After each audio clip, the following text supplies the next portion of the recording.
Morning everyone, today we're going to be talking about our favorite Italian food. Stay tuned.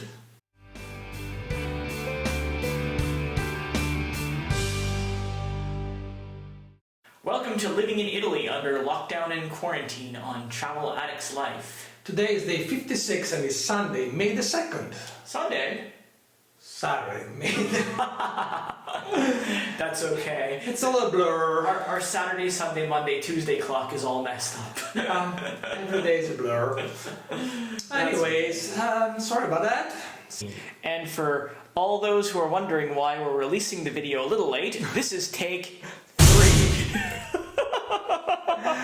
Yeah, today we're having some difficulties here and there with the technology. We have this new piece of technology here, and it's giving us a little grief. It's going silent on its own. Yeah, don't use the M word. No, because earlier we used the M word and it went silent. Mysteriously. Yeah, so maybe there's a voice recognition technology and it does it on its own, I don't know. Anyways, we are digress. Well, we did want practice making these videos, so... Exactly, we are getting better. So today we are talking about Italian food and our favorite Italian dishes. Yes, Italian food is super important to local Italians. It's part of the culture, it's part of the history, and if you don't know if you ever find yourself in a situation where you're having a conversation with an Italian and you don't know what to talk about, there are two possibilities. Food or the weather. Yes, mostly food. But when you don't know what else to talk about, you can talk about the weather. It's funny because if you're like two or more Italian together at a restaurant or at a bar or anywhere, chances are like they are talking about food. The funniest thing or the most interesting thing about what people talk about in terms of food is how they digest it. I know. The next morning, people, if you're out with friends at dinner, you have a great time, you enjoy the restaurant, and then if you talk to them the next morning in a text message, the first question is, did you digest well? It's true. I know, it's really bizarre, but yeah. A thing that is very, very important about Italian food that you have to know is, first of all, it's very regional. And not just regional, it's like town-centric. Every town has its own specialty, and if you go 10 kilometers away, you find a completely different food that we don't find in the previous town. So that's really, really bizarre. Peculiarity number 2 is very seasonal. So if something, it's a particular vegetable or fruit is in season, then they cook it. But if it's not in season, you don't find the dish. Right, and a perfect example of that would be artichokes. Artichokes are available for a particular time, and that's when you buy them. Yeah, and if they're not in season, then most likely you won't find any artichoke dish in that particular restaurant or at home. And if you do, then it's probably a tourist restaurant. Yes, or it's frozen. Or it's frozen, and it's just not the same. Another thing, if it's in summertime, usually people eat like lighter dishes, and while in wintertime they have more cream sauce, cheese sauce. So if you find a restaurant that serves lasagna in August with 40 degrees Celsius outside, chances are it's a tourist restaurant and the lasagna are frozen, they're not fresh. Yeah, and for all of you who visit Italy in the summertime, what you want to look for is lighter dishes. You know, things like caprese salad. Yes, exactly. You know, tomato and cheese, or something like, even pizza, if it's a small piece with a beer, I mean, that's considered light. Yeah, exactly. What would be your favorite? Oh, yeah, that's an easy one. Gnocco fritto. Gnocco fritto. You can eat it any time of the year. Or of the day. Or the day. Yeah. Yes, even if... Wouldn't that be the most evil midnight snack? It would be the most evil midnight snack, but most people have it for breakfast. That's true. Many people have it for breakfast. Yeah. I prefer it for dinner. So let's tell everybody what gnocco fritto is. Yeah, it's this pillowy fried dough that usually you use as a base for a sandwich.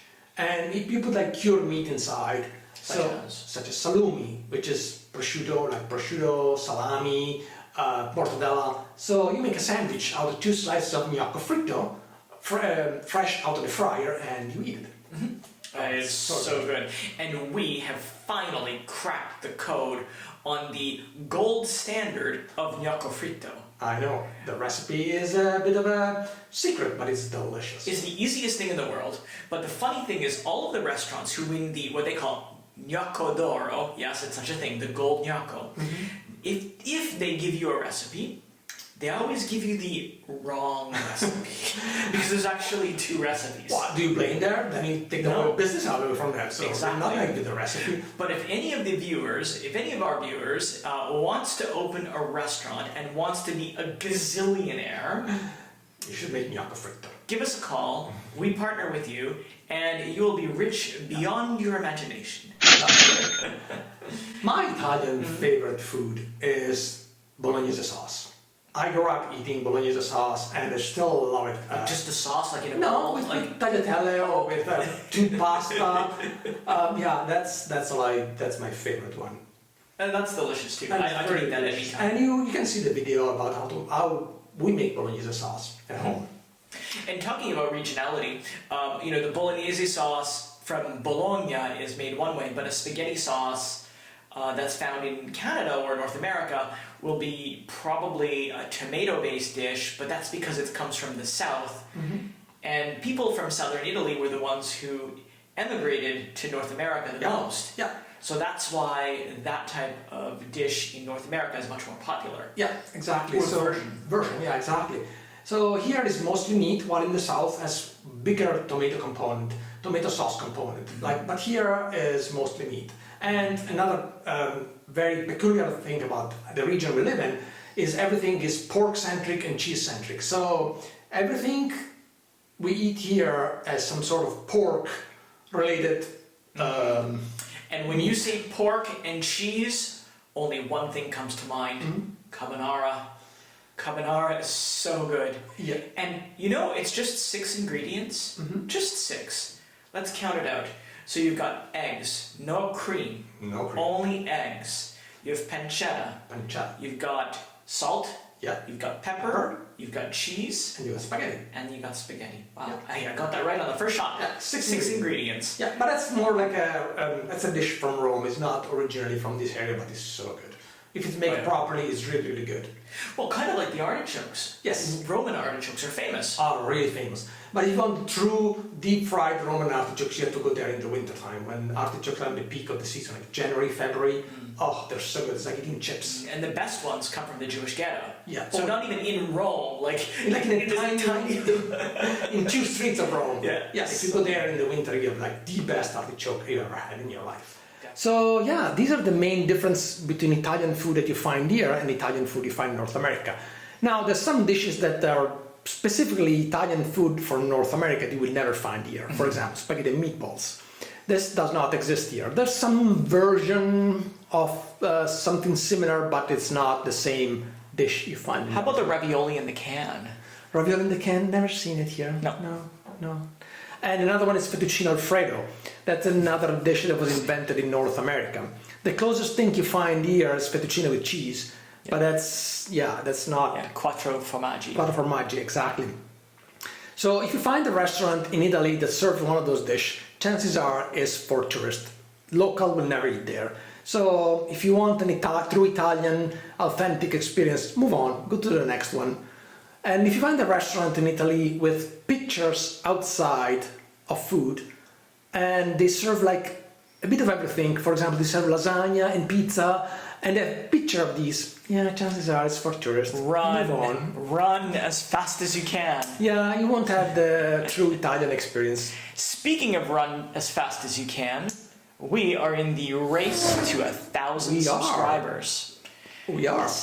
So, for those of you who don't know, YouTube puts all of the videos. They promote those who have more than 1,000 subscribers, and not only that, the benefit to you is that you get to see our latest videos faster than anybody else. Exactly. Got notified every time a new video comes out. So please subscribe and click the button below. Exactly. Yeah. So new cases. New cases, we still keep getting the same 1,500 to 2,000 new cases a day. But the silver lining is that a lot fewer of them need the hospital. Yeah. And a lot fewer people actually are tested positive. So they're increasing the testing a lot. And they discovered that the percentage of people actually positive is declining drastically. So these are the two good news that are coming out of this. So test. Test, and as long as the tests are negative, that's all that matters. And that's going to be the sort of the backdrop for the next few months. Yeah. I think worldwide is extensive testing. That's the only way. And quarantine the people that are positive right away.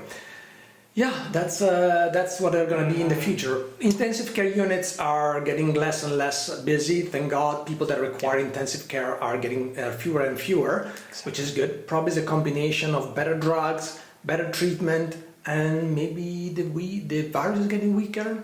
We don't know. There's speculation about that. In terms of active cases, I think we're still on this little bunny hill that I keep talking about, where we haven't hit the cliff yet. But again, if all these cases in the active cases, what it just means is how many people actually have the disease, not how many people need a hospital. Yeah. So most of them are at home. Right. So if you think of the flu or the common cold, very few people need the hospital. So if everybody got this and nobody needed the hospital, then this really wouldn't be a big deal. Yeah, that's correct. So I think that's it for today. We just want to remind you about Quarantine Cocktail tomorrow night, Sunday the 2nd, the 3rd. Sunday the 3rd. Yes, 10 a.m. Pacific. That's okay. 10 a.m. Pacific, 1 p.m. Eastern, or 7 p.m. Europe. We look forward to see you there. Thanks, guys, so much for watching. Thank you.